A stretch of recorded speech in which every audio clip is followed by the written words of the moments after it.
All right. It's going to be not a quick one, but we're going to be quick-ish with this. We want to talk for a minute on thoughts and feelings and how they help us and how we can impact them so that they can better impact us.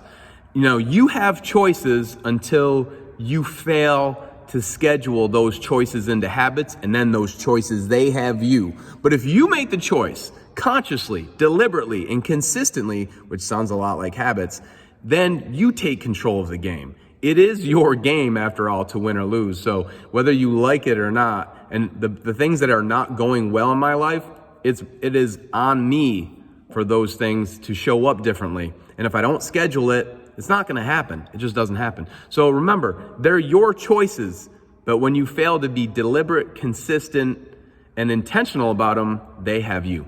All right, so for a quick second here, getting back to the actual conversation about thoughts and feelings, I wanted to say that there's so much confusion. We're going to the office for a hot second, then we'll come back out here. So let's go in here for a minute. Now, if I sit down in front of our books and in front of all the other stuff here, if you look, I'll turn this here. So we've got Mentor Leader, Ryan Holiday's Obstacles Way, one of the classics, Tony Robbins, Awakening Giant Within. We got Living on Purpose, Dan Millman. We got Educated Heart. We got Relentless, which is a real tough one, with Tim Grover. Strength Finder, that's a whole different story, but you got Gary Vee up here. You got Stephen Kotler's Rise of Superman. Then we got some Anna Wise down here. You got Joe Ehrman.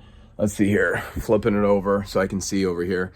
We've got Carolyn Miss, Stephen Covey, Esther and Jerry Hicks. You got the influencer book, Spartan Up. There's just a wide variety of different stuff. Appreciative Inquiry, that's an incredible book too, by the way. More Dan Millman. We got some sports science stuff that's not supposed to be there. Oops, Melissa's gonna be mad that that's there. Ken Robinson over here, Rhonda Byrne. Then we get down into more strength and conditioning stuff down here. There's more therapy stuff down here. You keep going down bookshelf and bookshelf. There's some business stuff down there.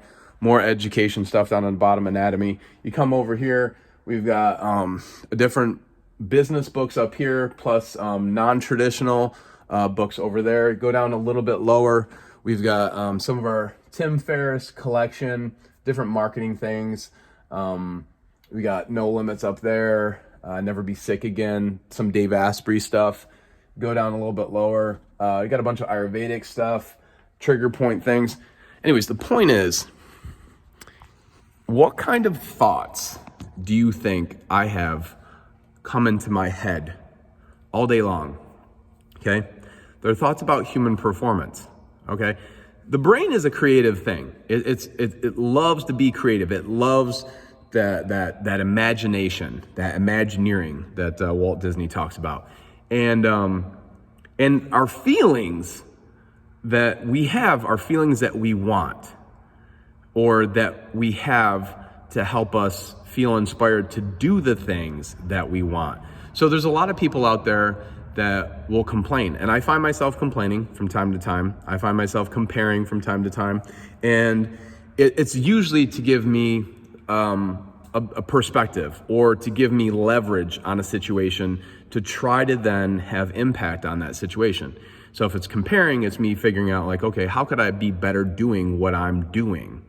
If it's complaining, it's then saying somebody else is not doing what I want them or I expect them to do, or that I feel is necessary for us to make progress.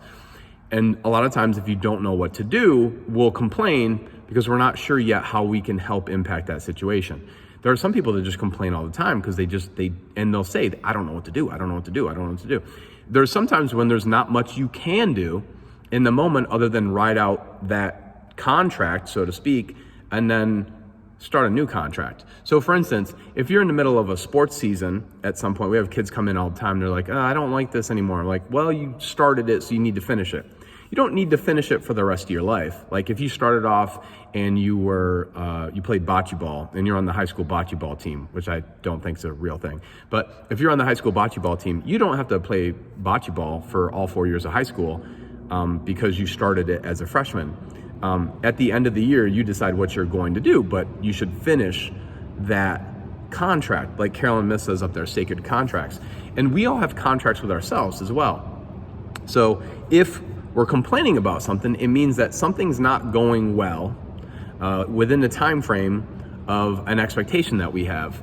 And so we either renegotiate that contract with ourselves and or have a discussion with the thing or the person we're upset with that's not performing at that level, or we need to let it go and move on.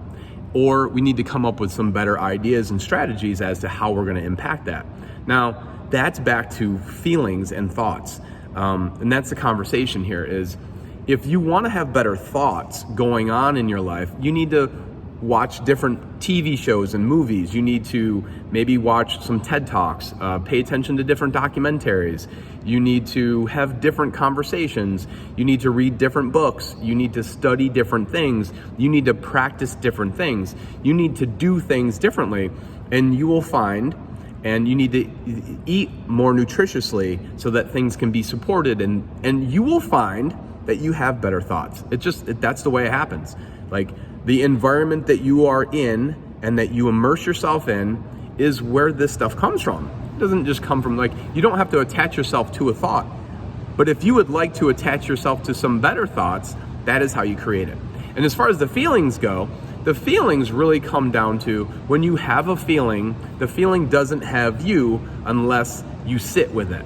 So you can sit with it for a short time and ask yourself, how does this feeling serve me?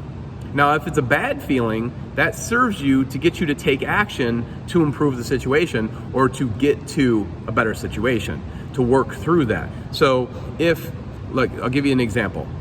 If I'm in here and I'm doing an exercise and it's making me feel bad, okay, what's the cause? What's the effect? Okay, how can I improve this? How can I make sure that I work through this, or just don't do this? So how can I improve this? How can I work through this, or don't do this? It's just that simple. So it's either improve this, work through this, or don't do this. That's it. That's all that you need to know.